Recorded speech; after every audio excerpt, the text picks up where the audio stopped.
Today's topic is weapons. I literally just came back from the movie theater watching this thing. This movie presents itself as like a horror flick that follows the perspective of six individuals who get caught up in a major incident involving a class of missing children from an elementary school. Now, spoiler warning, I will be going over the entirety of the movie and talk about like the ending. Where was that? So, spoiler warning, I will be going over the entirety of the movie and talk about the ending.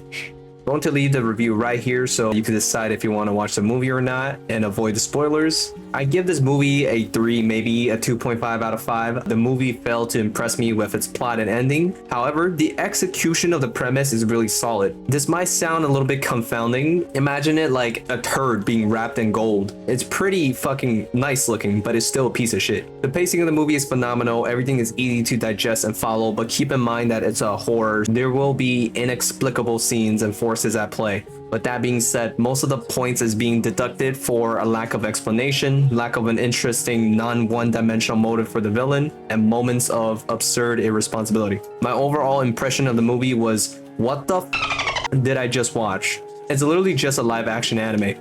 So the movie seems to take place in a small city or edging close to a township.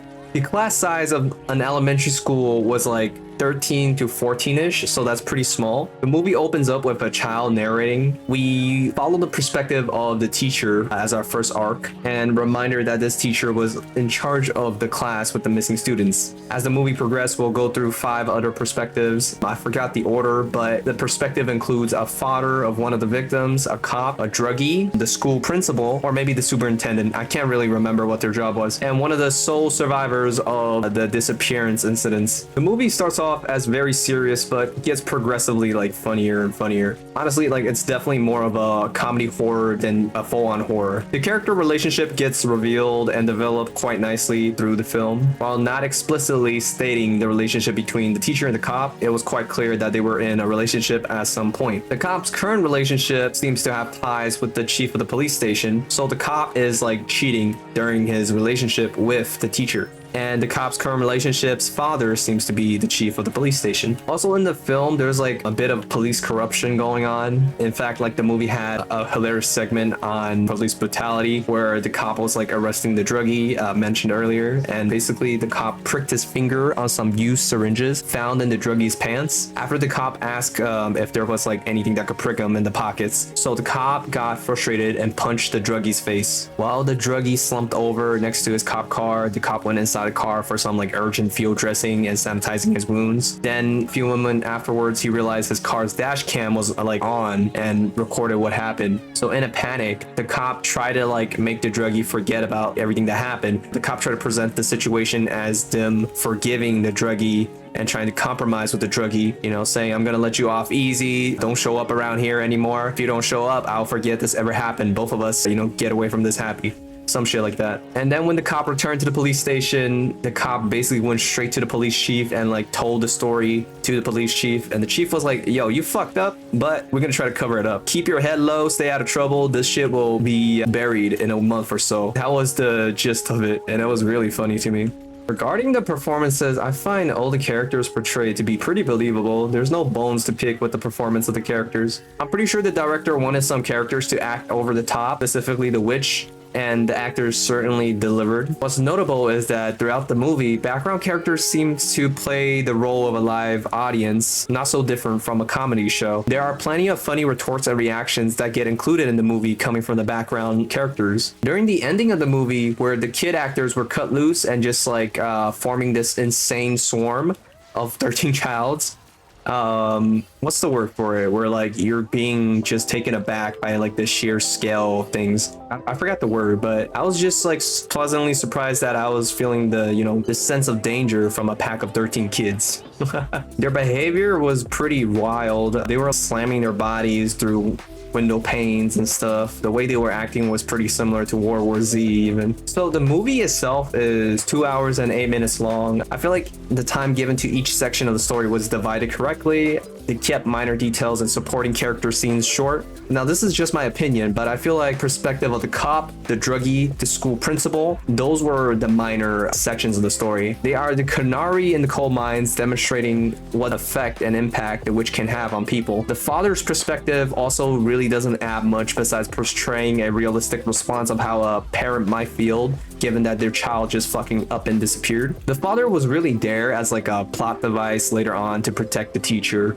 So thankfully, the father's perspective was also pretty short and sweet. Now, this leaves us with two dominant perspectives, which is the teacher and the surviving child. The teacher is pretty much the centerpiece to the story on top of the surviving child. This teacher leads the audience into the mystery while the child reveals the bombshell truth. So these two played a really important role in the storytelling. Despite splitting the story into 6 distinct chunks, it all came together very nicely. And this was what I mean when I said premise was ass, but the execution was flawless. We knew exactly where the story joined together. We know exactly from which sequence a perspective picks up.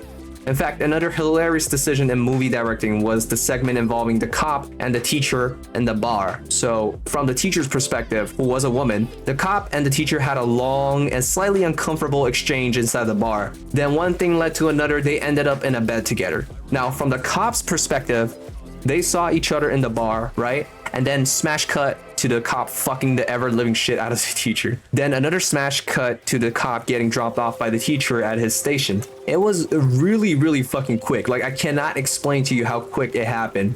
So that was like really funny. It also feels like a not so hidden metaphor for how girls and boys like perceive romantic situations and events, I guess. Now regarding the dialogue, there's a lot of explicit fucks in the movie, and I love it. I genuinely love it. Every character has a visceral reaction of what the fuck to the things that they don't comprehend. It's phenomenal in getting a rise out of the audience. At least in my theater, everybody was pretty much laughing whenever, like, you know, the actors said what the fuck, because it matches everybody else in the theater how they feel. In regards to the framing and camera work, I'm not really sure, because as I said, I watched the movie in 4DX. Awful decision, by the way. Not really my choice, since it was the only option available during the time slot I chose. I was like getting fucking shaken, sprayed with gusts of wind and whatever the fuck. All I could remember is that like nothing impressive was really done with the camera. There's like a few scenes where the camera followed the children running into the woods dynamically and some like first person shots, but nothing really stood out in that sense. Color grading and color choice, again, was really ordinary. I don't know. I didn't see anything that made me go like, wow, that's a cool color, or wow, that's interesting color choice. I can't tell if the ending of the child horde running was CGI or actual kids, because if it's actual kids, how did they manage to get glass that shattered to not hurt the kids? And like, how can they guarantee the fence being broken won't hurt the kids? With the fence, it's probably like styrofoam or some shit, but with the glass, I'm not really sure what material they could use. Either way, that's some movie magic right there. Now, the makeup on the principal during the movie was pretty believable and realistic. When the principal was under the witch spell, all you see is this like gnarly, nasty ass appearance on the principal's face. Like, bro's eyeball was bulging out, blackened lips, dirtied and dry blood. The principal just looked nasty as fuck. I was sold on the makeup throughout the film, and also the movie did not shy away from like including pretty gory scenes with just straight up broken bones, smash heads, and blood, things like that. Set design is not something I paid attention to, but like the lighting does some crazy work in the film. The same location looks vastly different with the lighting. I mean, that's literally the purpose of lighting, right? I'm like saying nothing here. This is like a nothing burger. In regards to the sound and music, the 4DX experience absolutely ruined both sound and music for me. I cannot hear jack shit besides like the puff of air, creaking of motors, and people's phone going off occasionally. Is it just me, or like film etiquette has like really taken a dive? The movie probably has some music. I say probably because I really do not recall moments where there were background music. There was one section of the druggie's arc where he was running away from the cop into a thicket, and the soundtrack was playing for a solid 20 seconds or less. That's the only music I remembered from the movie. Now here's the juicy part of the movie review. I personally don't understand a lot of the movie's content, and clearly there's a lot of like social commentary, subtext, and like undertones and whatnot. But I cannot emphasize how much I don't understand the film. And no, I'm not going to explain the significance of 217. It's just going to be bait for people who want to like work their brains slightly. It's not really that interesting. I'm not interested in it. There's all sorts of like numerology out there that can probably impart some sort of meaning to the numbers, and probably a Bible quote that somehow is related to the film. What I want to know is why the fuck was there like a giant floating AK-47 above like the surviving kid's house in the father's dream sequence? What was the meaning of that? I don't think we had like 217 school shootings in 2024. It seemed to be way more than that. There are also motifs of like parasite and nature in the movie that appear like 2 times or so. I don't think it's coincidence, because like the shot lingered, showing off an ant with some parasitic spore sprouting out of its head. There's another scene where like the teacher was asking the children in the class, hey children, what are parasites? Can you give me an example? So I think there's like something going on there. It was 2 distinct shots in 2 vastly different situations and sets. I'm thinking it could probably be a tribute to the Korean film Parasite. Seemed very likely, as it was also a black comedy thriller. Now, in one of the scenes where the witch interacted with the principal, the witch mentioned that the parent of the surviving kid who were under her mind control spell are sick due to consumption. Word for word, bar for bar, she said, the parents are sick due to consumption.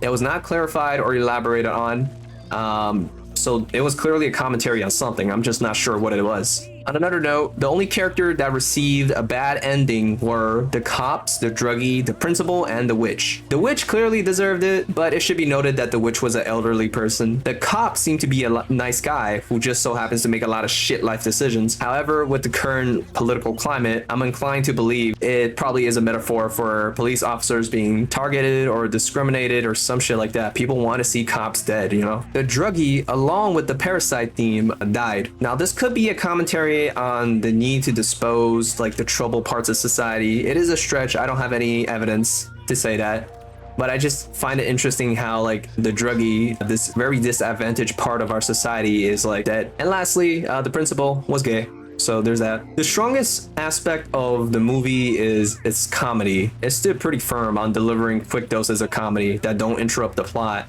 At times crass, at times pretty on the nose, but it never stops like the plot from progressing. The movie has respect for the audience in that regard. The weakest part of the movie was the lack of explanation and motive for pretty much anything, really, such as what the fuck was the origin of the witch's power? Why did she need the kids? It's kind of clear that she probably going to use the kids for some sort of youth restoring ritual, but I would love to know more of like her powers, where they came from, things like that. The cops failing to detect a bunch of kids going in a straight ass fucking line to a single house in a suburbia neighborhood that's probably moderated by HOA was pretty hard to believe. So I'm like, you know, kind of taken aback by that too. Perhaps it could be explained by the corruption of the police station, but who knows. Another weak part of the movie is how forced the product placement can get. There's this one scene where the Coke can was literally placed on the table and the shot focused on that. This was like a fucking investigation scene, you know? It was pretty damn serious. They were talking with either the kid or the teacher, I don't remember, and like the investigator just put down the soda can on the table, like, okay, I don't need to see that, really. And then there's like the Dodge Ram logo being in every shot possible during the father's perspective. It was pretty fucking forced, I would say. You could probably argue that the paint cans and like the Dodge Ram's trunk bed was probably a sponsor too, but who knows. When it comes to memorable moments in the film, there were some really gnarly bits that I remember, such as like the principal like head bashing his lover, the druggie stabbing like the face of the cop with 3 dirty syringes, the parent of the child shoving forks into their face while under the witch's mind control. I think the entire bit, or the druggie's perspective, was also quite humorous and memorable. Like that entire section. Dude was just a sore loser that wanted some cash for his drugs, but like he had the worst fate compared to what he has done. Bro was like just undeserving of his death, bro. I feel bad for him. This whole section was very unserious and I love it. So in conclusion, this film sits at a 2.5 or 3 out of 5 for me. I would recommend this if you enjoy anime, because honestly, this has a very heavy anime vibe to it. Like you have this big bad villain with inexplicable fucking anything, and people just be dying for no good reason. People are fucking Naruto running in the woods. This fucking grandma getting chased by kids. It's just like pretty fucking nonsensical and outlandish. It will fit perfectly as a fucking anime series. I'm just saying. So like to recap, The premise is dog ass and it's formatted and delivered like an anime, a superpower individual who has some goofy ass end to villainy. If you take a step back, like the movie plays out like one of those animes where you're trying to explain to someone the premises and you realize how weird it sounds, but it makes sense if you watch it. Only for the person watching the anime to be like, well, none of this shit makes sense. And then you're just there and be like, but the show got mad aura, bro. You know, like... I'm curious if like a film this would have any impact on the child actor mental. I wonder. There's some pretty weird and grim scenes in the movie that the kids have to participate in, like standing still in the basement, killing an elderly person, dashing through glass and fences. I don't know. But yeah, hope you guys enjoy the video. Have a good one. See you guys soon.